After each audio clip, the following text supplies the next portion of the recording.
We utilise AI to be the best that we can be. We use it to support us in whatever way we need to support. Yeah. And I think that's where people get confused a little bit with AI, is it can act independently. You tell it what to do. It's both a blessing and a curse. There's this guy called Ginger from the band called the Wildhearts. It must have been 18 or 19 at this point. And a few days later, he rang me. Bear in mind, I'd just met him. He rang me and he said, "You are brilliant. Would you like to manage me?" I just went, "Fuck it, yeah, why not?" I'd had a chat with my partner at the time and said, "I'm going to go it on my own. I loved it, but I've had enough and I'm going to go it on my own." A day after I left, I had a phone call from Annie Lennox. She rang and she said, "I can't believe you've left. Would you still please work for me?" So she was my first client, and again has stuck with me ever since. What I try to do now is allow the fire in my belly from my upbringing to go into good causes, and that's either to drive my business forward or to work on a cause that really matters to me. Welcome to Tileyard, The Secret Sauce, the podcast that brings you behind the scenes at Europe's largest creative community. I'm your host, Nick Keynes, and each episode we'll be chatting with the game changers, disruptors, and innovators who are shaping the future of the music industry right here at Tileyard. Get ready for some incredible stories and inspirational characters. Let's go. Sammy Andrews, what a treat it is to have you on the show. Thanks for inviting me, Nick. We go back a few years now, don't we? I want to go back even further and find out how you got into this crazy world that we're in, called the music business. That we love so much. And there's lots of stories that are going to come out of hopefully the next hour or so. But back to where it all started for you. So you grew up, you're actually a northern lass, right? I am. Can you tell? Yeah. Well, there's a bit of an accent there. It confuses people. I think it's been so rounded now that occasionally people think I'm Scandinavian if they don't know, a Yorkshire accent. But yeah, I grew up in the north of England, started in a little village in County Durham called Herworth near Darlington, and then spent some latter years in Richmond in North Yorkshire, which people tend to know now as Rishi Sunak's constituency, but very much north, and then studied in Newcastle. And at that time, when you were studying, was music on the radar? Were you a musician? Did you start out by being a musician and then transitioning into the business side? How did you get sort of... So I'm one of the many, I think, in the music business that did have something to do with music. But growing up, my house was full of music. So my dad had a guitar. By the time I was 5, I could play a Joe Jackson song on guitar. And he had a little 4-track recorder and a little Roland drum machine that we used to mess around on. But he was a teacher. He was a science teacher. My mum was an art teacher. And when I was 7 or 8, he jacked it in to start a business taking people to rock concerts. So it's early 90s, maybe 92, I don't know. But apparently people had stopped touring in the north, kind of big stadium acts. The higher they went was Manchester, maybe up to Scotland. And my dad gave up all security and started hiring coaches, and he'd buy the tickets for the show. You get on a coach and he'd take you wherever, to London, to Wembley, wherever. And we used to go around with him to the record stores, pre-internet, so the tickets were sold in independent record stores, and we used to spend our weekends going up to Newcastle to a HMV there where they sold shitloads for us, little tiny bookstores, travel agents, and it did really well until it didn't. And the story goes that someone like Michael Jackson or Prince or someone cancelled a tour, and my dad didn't have insurance against it, and it wasn't on sale and return, so the company went bust. And that was one of my sort of really early memories of seeing him sort of have the balls to do his own business, but also see it fall down. Yeah. And a lot happened within that time, and we ended up, my parents split up, we moved over to Richmond in North Yorkshire, and music was just a really big part of my life. And in a town like Richmond, it's slightly better now, but there's nothing to do there. If you're a young person, there was no cinema, there was no anything really. So if you're at school, you either get into music, academia, sport, art, drugs, or a mixture of those things, because that's how you entertain yourself. And I got into music first and foremost, and also dabbled in other bits in that list. But formed a band quite early with my next door neighbour. And we were so young, we were like 13 or something. And my dad had always, when we were kids, taught us how to play guitar and how to sing harmony. So we had quite good crack doing that. It was nothing professional. But in that town, there's a community festival called Richmond Live that took place every year. And when I was 13, I got invited onto the committee to help organise this festival. And we used to meet in the back room of a pub in Richmond. There's like 12, 14 people, included councillors, the mayor at the time, 2 mayors actually in succession. One of them couldn't find a mayoress, so let me be mayoress for a little while. I think I'm the youngest ever mayoress of Richmond in North Yorkshire. But being exposed that early to everything, to booking, health and safety, merchandise, the full organisational structure of a festival. And it's like 10,000 caps, so it's not like a little 1,000 thing. It wasn't massive, but it was a real eye-opener. And in order to fund it, we used to put shows on at our local cricket club, which is like, I don't know, 250 maybe, 250, 200. And I became very aware really early how to put a show on. And because we were in the band, I also learned quite early that if I hired the venue instead of doing it with someone else, I could make £1,000 in a night. And I think that was the first sort of entrepreneurial side for me to go, yeah, cool, singing in a band's fun and playing guitars, good crack, but actually there's some money There's to be a made business here too. I was going to say, what a brilliant answer to my first. I've only got to ask you 2 more questions. I wasn't Sammy. wasn't even 16 by that point. There's a lot to process. So obviously, so you experienced some entrepreneurialism watching your dad following his dreams and his passion, and losing his and losing it, right? So.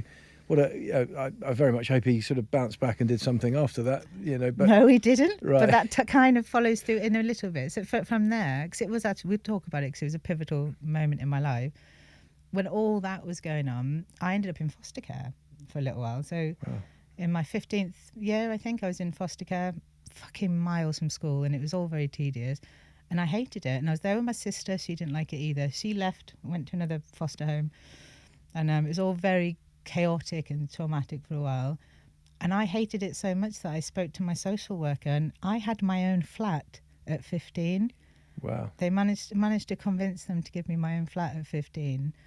So, and that was a very pivotal moment for me in terms of, I had a lot of people helping out and stuff, but I had to make money, and I learned. So I've never not had a job, Nick, since I was 13, 14 years old. I've never not had a job or not been able to make money. And I did also, waitressing, or I spoke to my school and said, I want to work in the music business.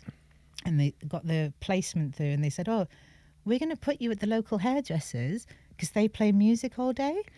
And I thought, oh my God. But actually, with hindsight, even those jobs taught me how to interface with people, how to communicate properly with people, how to carry build resilience. It makes me embarrassed as to how completely opposite my first 15 years of my life were. I'd done a lot by 16. I was working in bars when I shouldn't have been, still putting shows on and stuff.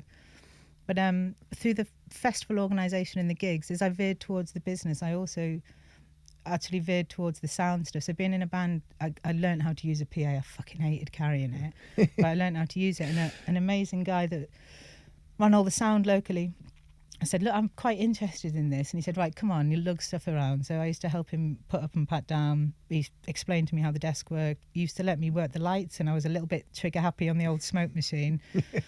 But I really got a taste for it. And just as I was coming out, as everyone was finishing school, and I was in my own flat, and I thought, actually, I really want to do this.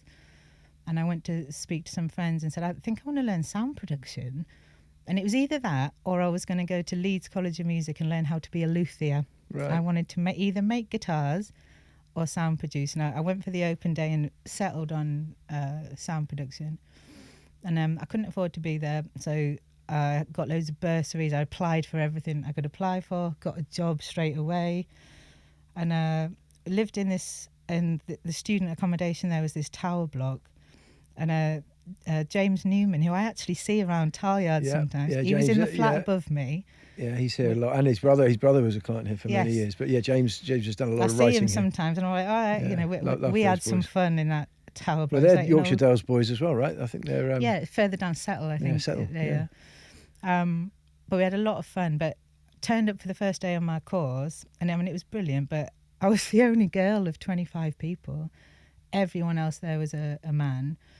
And I was like, right, okay, this is fine. I'm all, been around a lot of guys, but actually taught me some other valuable skills about I sort of defeminized myself a little bit. I didn't wear makeup for 3 years. I wore baggy combat pants, army boots, fucking tied up hoodie, and I used to drive around on a little BMX. But I loved sound production. I absolutely loved it. But not being able to afford to be there, I reached out to a lot of people and eventually ended up working for a local promoter and started putting shows on in another venue up there. And just by total stroke of luck, one night the promoter called and said, I can't rep this show, could you go down? And I was like, I was in the park doing something, got my BMX, went down, and I'd never heard of this person. The fact you're on a BMX as I well. was Did you have the fit. PA on your back as well? I was fit as a fucking fiddle in those days. But I turned up to the show, and there's this guy called Ginger from the band called the Wildhearts, and I just didn't know who he was. It wasn't my scene, it wasn't my area, I just didn't know. And he looked a bit worse for wear, he had a couple of issues at home, and we talked after the show. I must have been 18 or 19 at this point. And a few days later, he rang me, bear in mind I'd just met him. He rang me and he said, you are brilliant. You are absolutely brilliant. Would you like to manage me? And maybe I was 19, I don't know. I just went, fuck it, yeah, why not? And I went to tell my tutor at college, and this weird, magical, mystical man called Martin McAloon from Prefab Sprout, he was my music business lecturer, and he'd seen early on that I was really serious about this. Like a lot of people on those courses maybe were just there for good crack or whatever. I was doing it, I was living it, I was working it. And he used to like get me passes to go to In the City in Manchester. I used to have to bunk the train. I used to have to hide in the toilets. We won't tell anyone. We won't tell anyone that. But get myself down to do it. And I went to speak to him about it, and he said, I mean, if you think you can do it, go for it. I didn't know what a bloody manager did then. I'd read about it in books. And it was more than that. He'd recorded an album in Texas with a producer called Ralph Jezard. So we had a record ready. And he said, let's start a record label and put it out. And I went, okay, I've read about this in books. I'm not 20. I'm not even 20 years old by this stage. And a friend of mine told me to ring a guy called John at Cargo, a distributor. And the internet had just really started in a big way. So we'd utilise MySpace for all of the shows and stuff. It was those sort of days. And utilised it really, really well to promote local shows for students. And Ginger had a bit of a following on MySpace. And I called this distributor at Cargo, John, and said, hi, my name's Sammy Andrews, and I'd like to put a record out. And I remember him being on the other end of the phone just going, who the fuck is this?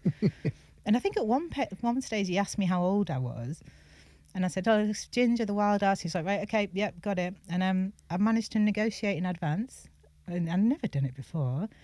They did all the printing. First one, learnt the hard way. There was a fucking typo on it. So I've still got some of them, I think, in a cupboard. And they actually go for money now on eBay. But we did it. And the one thing I didn't know how to do is make it chart eligible. But with no marketing budget whatsoever, purely using the internet at that time, we got it to number 1 on Amazon's top seller in the UK and in Japan. They were quite big in Japan. And I got a call from Andy Copping, who I can't remember, he was still at Rock City then. He was definitely doing like Download, I think. And he said, are you Sammy Andrews? I said, yeah. And he said, Ginger's told me you're managing him. Are you off your fucking head? And it was my first ever time I'd spoken to Andy, and now VP of Live Nation. And he was just really kind to me and said, I want to put him on at Download. And he was like, if you ever need anything, call. And throughout my career in those early days, key people either came out as mentors or supporters of me. And I think because I was so brazen and I clearly wanted to do it, people did support me in that. Absolutely. I mean, it's interesting hearing your story, because I know you well. We've worked together over the years, but there's a lot of this stuff I didn't know the early part of your journey. And there's clearly, I'm trying to sort of process it as you're telling me the story. There's clearly a resilience, there's a belief, there's a fearlessness. The fearlessness. So years of therapy, Nick. I think I had such a challenge in early life, and I do know this to be true now. Nearly everything was taken away from me. Literally nearly everything. My safety, my security, my family. And that sort of situation puts some fire in your belly. And I think you can either let it destroy you. I was going to say, it can make or break, right? And I think Absolutely. what a fantastic response to that, though, at a very, very sensitive age, for you to use it as fuel to be successful and to be driven and positive. It wasn't that it was always easy, but there's a sense of independence that's both a blessing and a curse for me. I mean, certainly even if not just in professional life, if you talk to my husband, he'd say exactly the same. But I have a fierce independence and a drive to go forward. I'm scared of very little, or I feel fear, but I'm willing to take a risk. And I genuinely think that came from that time of my life. It hasn't always worked out. And that's the other thing for me, is I'm not scared of failure in that way. I'm quite happy to take a risk, if I can balance the risk. So anyway, we did put the record out, did that. And then just to really top it off, I'm still not 20 years old by this point. Ginger said, right, let's tour the record. Do you want to tour manage me? And at that point, I didn't realise what a crap job being a tour manager was. And I basically babysat. First of all, we couldn't get a bus because the Wildhearts had trashed every bus they'd ever had. So I used my dad's old contacts from the coaches and said, I really need a sleeper bus, like 16-berth sleeper bus. Somehow managed to get one. We had the whole band. It was a big band on the bus. The beautiful Tim Smith from a band called the Cardiacs was opening for us. He was crazy but wonderful. And Ginger decided instead of another support act, he wanted a freak show. And I had to go on MySpace and the internet, and it was so rudimentary in those days, and find a freak show. And I bloody well did. And it was scary. They would put meat hooks through each other. They drilled through their skin on stage.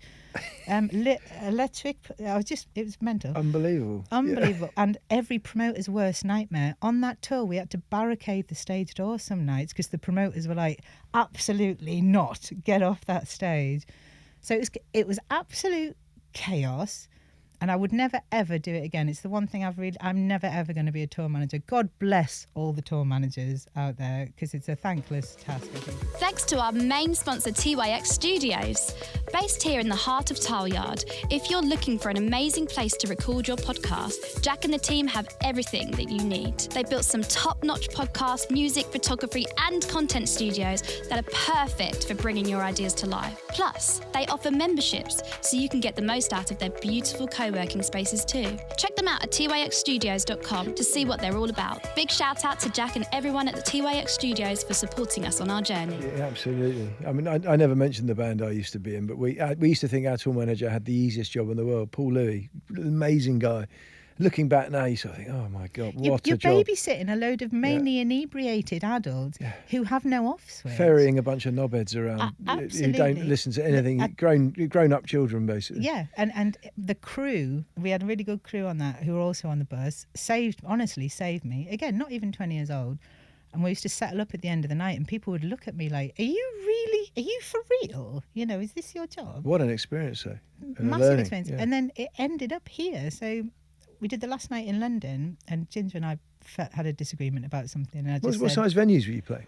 I think the one down here, it was the Garage we did, but we did Rock City, and so Ginger had a really big following from the Wildhearts, and this was a thing called Ginger and the Sonic Circus that we'd put together, and I'd had to go and find like a fucking pedal steel player that he wanted, and we brought brass, and it was good fun. But ended up here. I had a disagreement after the show, and I stayed here a few days. So just down the road at King's Cross in a travel lodge. And King's Cross was a very different place back then. Absolutely. I was scared to go out there. I mean, you wouldn't recognise it now. There was a lot going on in those streets. And I remember I rang my friends and family and I said, I just don't think I'm going to come back to Newcastle. I think I'm going to stay in London. And they all thought I was off my head. And I stayed a couple of weeks in that hotel, and I went and I found myself a flat in North London, and I called and had someone bring my entire life down in a van from Newcastle. I mean, that's another, clearly you're an independent person, and we'll come on to later on in this conversation. You've run businesses and that is a brave move. Not potentially yet 20. Stupid. But do you think, again, a pivotal moment, but also a product of your younger your childhood? The way my mind viewed it at that time was, what's the worst that's going to happen?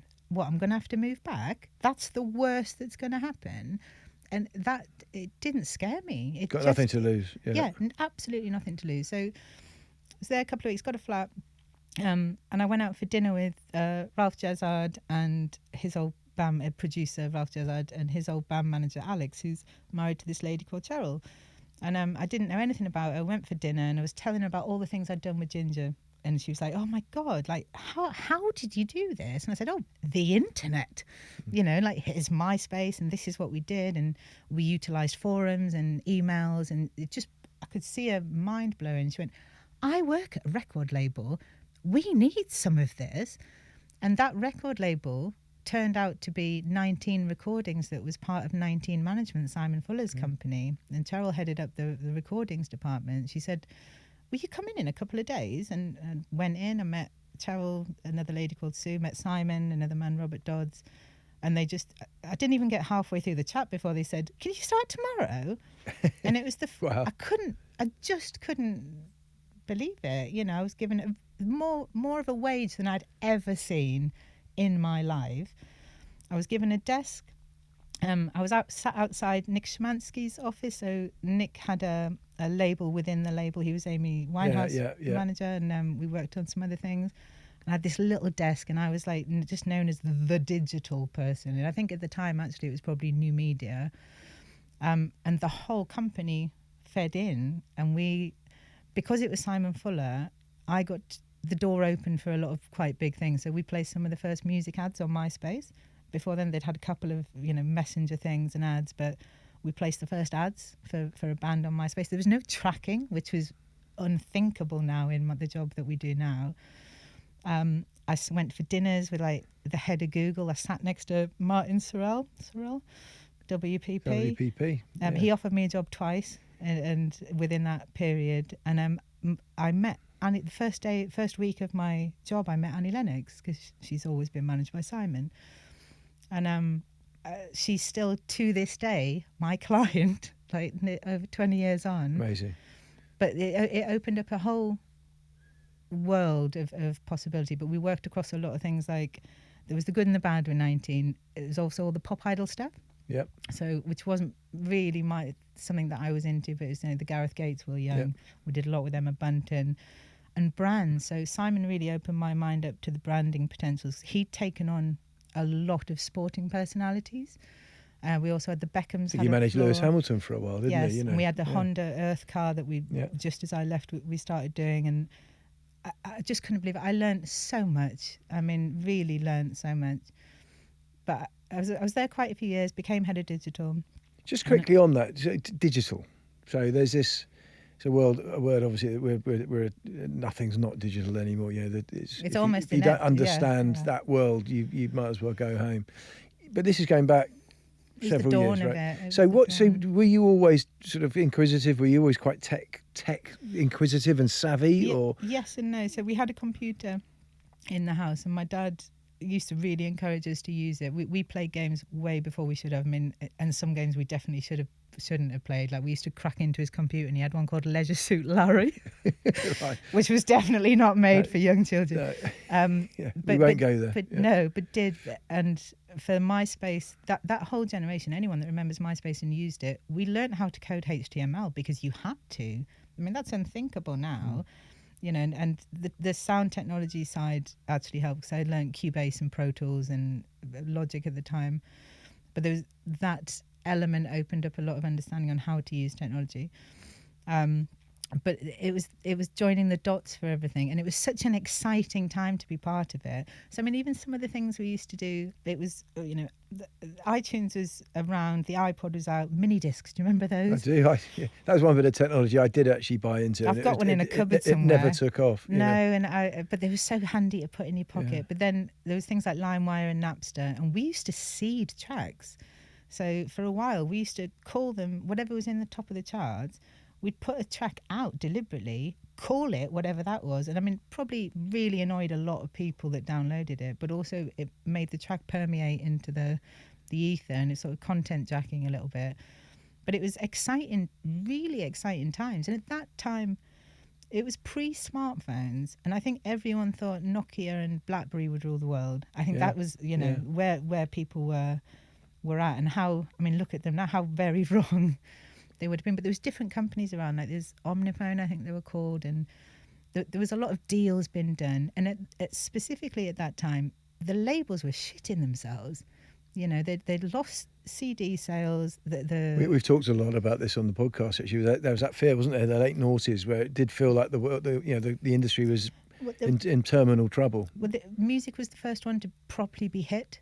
So we learned the lessons before a lot of other people, like gaming and films and stuff, mainly because of download speeds. Like music, it used to take a long time to download, but on things like LimeWire, it was quicker than downloading a 20 gig film that someone had filmed on a camera in a cinema. You know, there's lots of reasons for it, but it was the first. And I've always said very vocally, I think probably the last 10 years at least, while I've been publicly speaking, I've always felt the music industry is very slow to adapt to anything, frustratingly. But it often doesn't want to, does it? It quite likes it depends who's earning from depends it, who you're doesn't it? talking to. Yeah. And but at that time, I genuinely think they were caught with their pants down a bit, and you know, there's all those weird things and bloody lawsuits, and I was amongst it at the time, and I just remember thinking, don't berate the 13-year-old who's trying to download that album. You know, give them something to do, in a legitimate way. So, but it was really genuine exciting time, an exciting time to come into it, because the head of digital job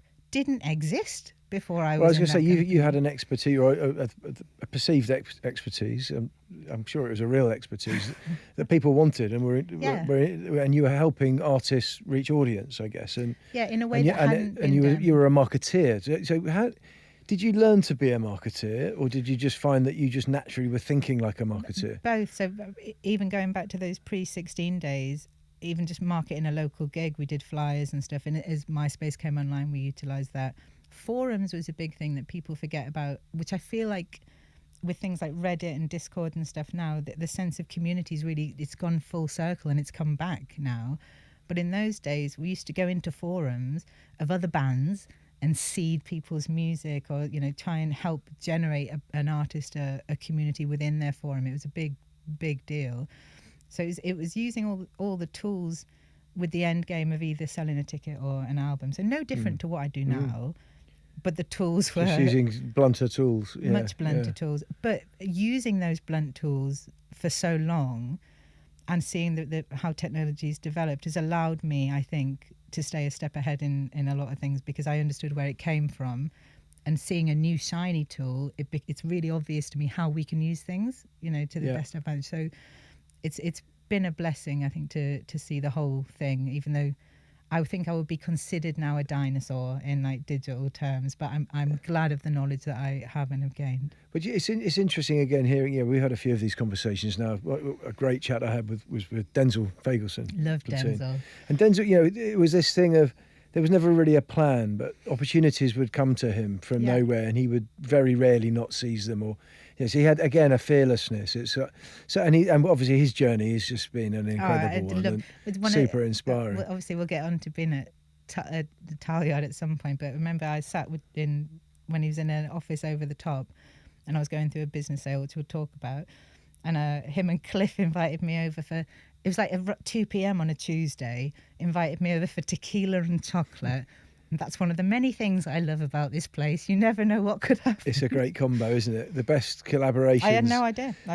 Come out of a community like Talyard. But yeah, I mean, it's interesting. It seems to me that whilst you didn't necessarily have a master plan, you were very much on a journey. And how much of that was a conscious thing? So you're at 19, you're obviously starting to do some really exciting stuff, learning a lot as well. So did you have a plan at that point of where you wanted to go? I knew I wanted to move. And the thing that became really obvious to me at that stage, I was talking to a lot of different managers and labels and stuff. I'd been offered a lot of jobs, but I was very happy to stay at 19 for a while. And it became really obvious that the whole industry needed these skills, you know, really needed them. So instead of taking a job, and it's not the first time I've ever done this, I rang 19 one day. I'd had a chat with my partner at the time and said, I'm going to go it on my own. I loved it, but I've had enough and I'm going to go it on my own. And they thought I was mad at the time. My partner was like, what are you doing? But I did it, and I rang and said, I'm really sorry, I'm not coming back in. And I started my own thing. Again, it's the name dates it, but I called Sabotage New Media, named after a Beastie Boys song, my favourite Beastie Boys song. And I didn't have any clients. I mean, I was really just going on a wing and a prayer and the confidence in the network that I'd built. And at a day after I left, I had a phone call from Annie Lennox. I was going to say Annie. Yeah, she rang and she said, I can't believe you've left. Would you still please work for me? So she was my first client, and again has stuck with me ever since. But very quickly, I think within a week I had 4 clients, just from reaching out to the network to say, because it was before full on social media. I wasn't going, I've left my job on LinkedIn. People were just talking. So what kind of work were you doing with those first sort of back at that? So with this, when would this have been? In sort of tail end of the noughties, sort of mid. Because we worked together back then. But we'll talk about that in a minute. So I think I was trying to figure out how long I did it for. It was quite a while, maybe 5-6 years, maybe more. Everything. So we were consulting. I used to I worked for all the majors, most of the independents as a consulting on projects or wider strategies for the company in terms of digital transformation. And at that stage, people didn't really understand what digital transformation could be. Yeah. And to be honest, we didn't know, but it was great exploring it and trying to find routes to market. And, we were building fucking, I don't know, games in Bebo, or it wasn't just traditional marketing. So super creative. Really, really creative. And I thrive in those sort of things sometimes, being able to see something and figure out how we make it work. I love that. It drives me a lot. But it was fun, and it was really diverse, and I was my own boss. I had freelancers that worked for me, and I did that for quite a while. And so I think they were your first residents here, Autonomy, but they weren't here when we worked together. So I used to work for companies like Autonomy. Pre-Tileyard, yeah. So Autonomy, David, Richard, great guys based at Tileyard. Amazing guy. And they gave me a lot of work, and again, it's sort of just built out and lent on my network, and the work just kept coming. And then, well, I can remember. Do you remember the Honey Rider project? Yes. So that's when we first met, and I think there was someone made us aware of a loophole that you could have multiple versions of a single. Possibly comment. I got a feeling that might have been a certain Sammy Andrews. I couldn't possibly say. So what did we do? We created 35 different versions. We did loads, didn't we? It was more than a Z side. We went into the Greek alphabet. I don't know. But there were loopholes. But it worked, and it was a creative solution to and it helped us get some momentum for the project. Which I think at that time, especially for an unknown artist, it was about getting that momentum. You only needed, it was pre-viral days. YouTube was there, and there was all kinds of tricks and stuff that you could do, but actually outside of press, it was just finding ways, because it was an emerging industry, that the industry wasn't really catching up with itself fully at that point. Streaming, I don't think streaming was there at that point. I don't remember Spotify being there. So, but again, really exciting times. And I had a right laugh. I mean, genuinely, I enjoyed every second of having that company. I just enjoyed it. I had a very strict no arseholes as clients rule. So I don't know how you slept through. You don't always get it right. But I loved having that control of choosing. I woke up every day and I love going to work, and I do that now at Deviate. And it's an important part to me, is I don't want to wake up and be like, oh my God. I did that before my 20s. I'm never going to do that again. I always want to be inspired by my work and my team and my clients. So, so we did that. And then some stuff happened in my personal life. And again, I woke up one day and said to my partner, I've had enough now. I'm going to do something else. And I feel like my life works in cycles, not in any timely way, but I feel in myself, and I have the confidence in my own gut feeling to know when it's right for me to have a change and a new challenge. And I've been offered a lot of jobs. So I was offered a lot of jobs at the record labels, a couple of the services early on. Yeah. I'd never really fancied it. And again, within the independent spirit, someone had told me that Cooking Vinyl, an independent label, were looking for a new head of digital to replace Ali Tant, who's gone on to do amazing things. And went and met Martin Goldschmidt, the boss there, got the job, worked on all kinds of things, had an amazing team. But we were a bit further on then, and data had really started playing a part in everything. And at Cooking Vinyl, there's the label at the top, Cooking Vinyl, and on the bottom floor we had Essential, the distribution company that got bought by Sony Red and is now the Orchard pretty much. Although the competition authority would probably be told something different. But it was a brilliant setup. And Martin, I'm sure he would tell you I'm a pain in the arse as an employee, because I was just constantly wanting to do stuff. And they couldn't afford to pay me what I wanted. So going back to Annie Lennox, said, well, can I can I keep working for Annie Lennox on the side? And, you know, testament to Martin, he let me keep it. But data really started coming in, and Essential were doing a lot of label services, and I could see all this data, and I started public speaking quite often. I was going to ask you about that, because that's another important part of what you do, right? And it's why everyone knows you. I've stopped it the last few years just because I had a kid, and it's taken a bit more of my time. And I'm honestly sure that everyone was just sick to death of hearing my opinion on data. Of course not, Sammy. But I did do a lot of it, and a lot of it, the stuff that I was saying, I knew was fucking right, whether people wanted to say it or not. And it lent me as much respect as it did some, you know, sniggers in the corner and stuff. But I could see where it was all going, and the more tracks that were in, the more data, and sort of trying to pile tech on top. And one of the things that Martin at Cooking Vinyl had invested in, entertainment intelligence, was there to underpin the distributor downstairs pretty much. But we worked cohesively. So Greg, the guy that founded it, used to come upstairs and we'd go, what could we build today? And I just loved it. We'd try and figure out all the data points that were coming out of the services and out of everything, and how could we present that back in a way that made sense to the labels and artists and managers. And that became really, really fun for me. And I won a Music Week award, and my phone just rang. I had lunches with every major label head and all kinds of things. And it was another one of those crux, you know, in my career. I was like, oh, what do I do? What do I do? And I remember getting offered a job, and it was a lot of money, but I would have hated it. And I remember calling a really good friend of mine and just saying, am I an idiot? Should I say yes to this? Should I say no to this? And they just said, you'll be out of that in 3 months. If you take that and you don't enjoy it, you know. So again, made a really, really weird decision. We asked Martin if we could buy entertainment intelligence out of Cooking Vinyl to do something else with it. And at that time, the stuff that we built, we underpinned the data for most independent labels in this country and beyond, actually. And we had dev teams here, and that's actually how we ended up coming back in here. So I'd said to Cliff Fluey, we need an office, but also I think we're going to look to raise. And I'd never raised any money before. And I mean, why would I? I just never needed any. And Cliff, an incredible mentor to me, and I know he's doing an episode as well. Cliff's part of the inner circle for sure. He said, firstly, you should go and have a look at Talyard. And we did. We came in, we moved into the hub. I remember it very well. At the top into the, I think it was the Hive then.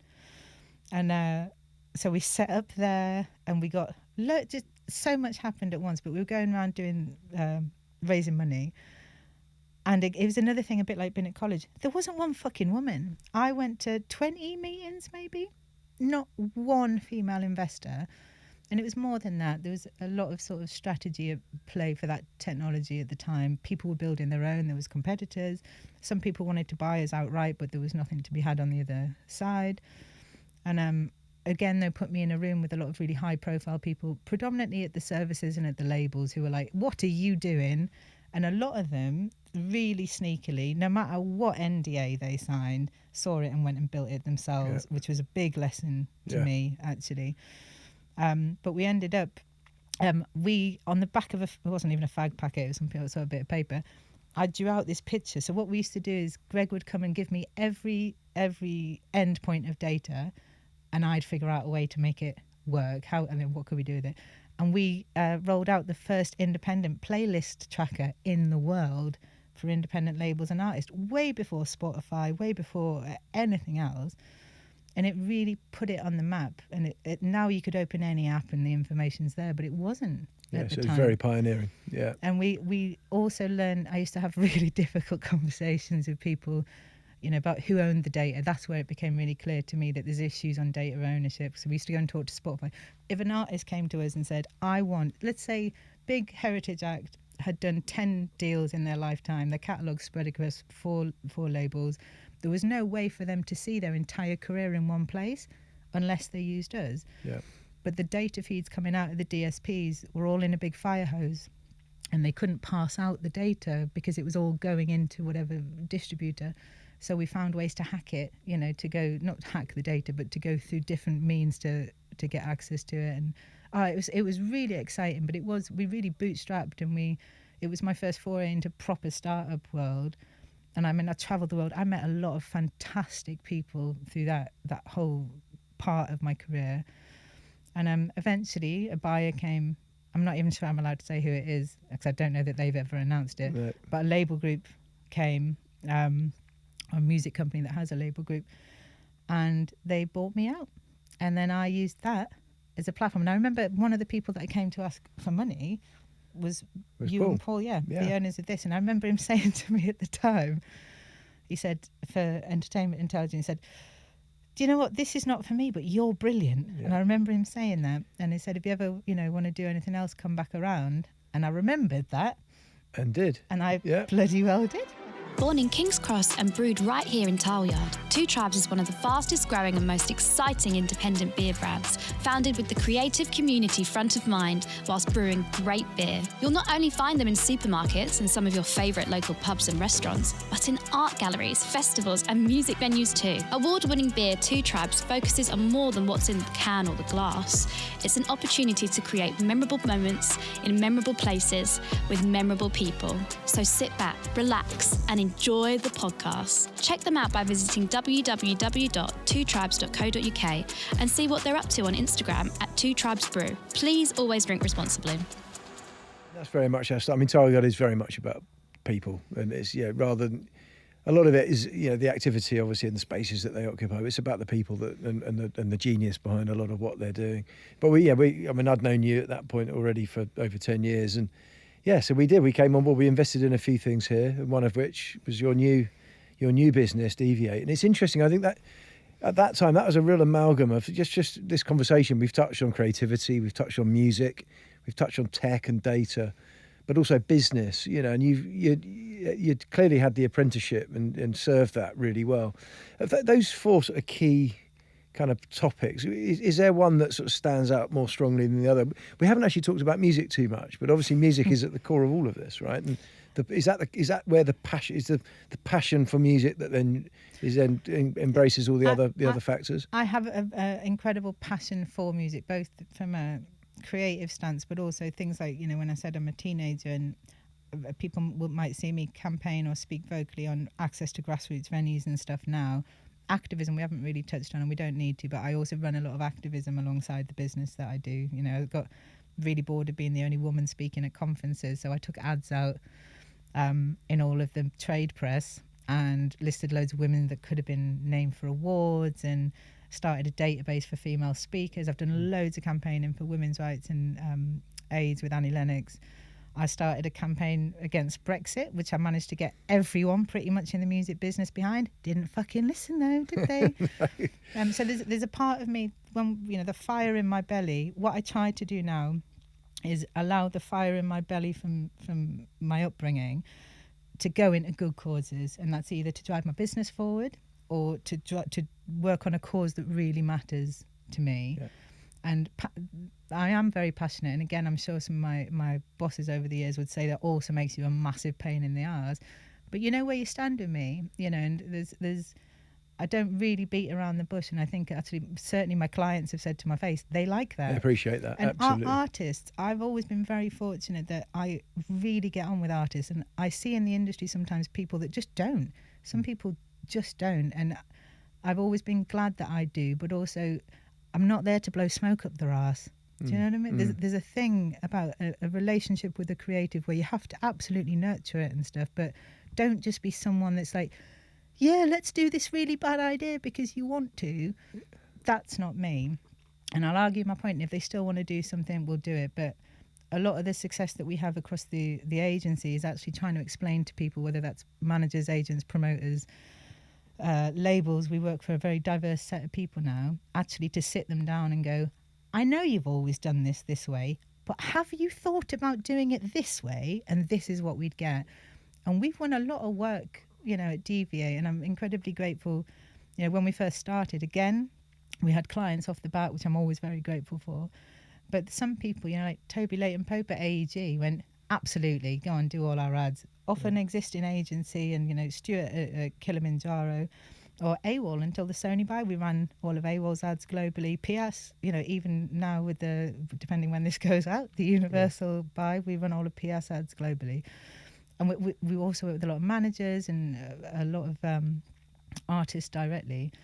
And I like having those conversations. I'm not here necessarily to make people feel comfortable. I'm here to do a job, and to do it well. And the rate at which things are changing now, and I obviously I've also been writing for Music Week for about 10 years, I think. I don't, maybe it's not 10 years, maybe it's...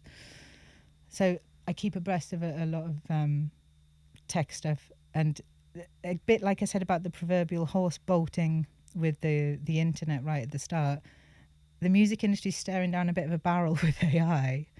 Yeah. And some of it's going to be great, some of it's not going to be great, but I can see the wave approaching, and I'm excited for where the business goes. Really excited. I don't think there is a more exciting time to be, especially in an agency like ours. But things are about to change, really change. And I think anyone that hasn't got their house in order now is going to really regret it later. But it's an interesting one. I mean, obviously, it's been great watching you build the business, and as Paul invested a few years ago now, and the business is growing fantastically. And it's very much your business. It's so much of it is about you. And it's great having you here at Tileyard as well. And I know you work with quite a lot of the artists and businesses within this community. But yeah, I wanted to just finish really by asking where you think the next sort of 18, 24 months is going to go for the industry, because certainly, it's inherently a fast changing, evolving business anyway.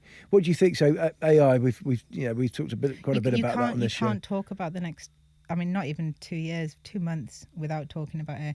Right now, the UK has no real protections in place for artists and copyright for AI, and there's a big issue to it on a global level, much like the internet.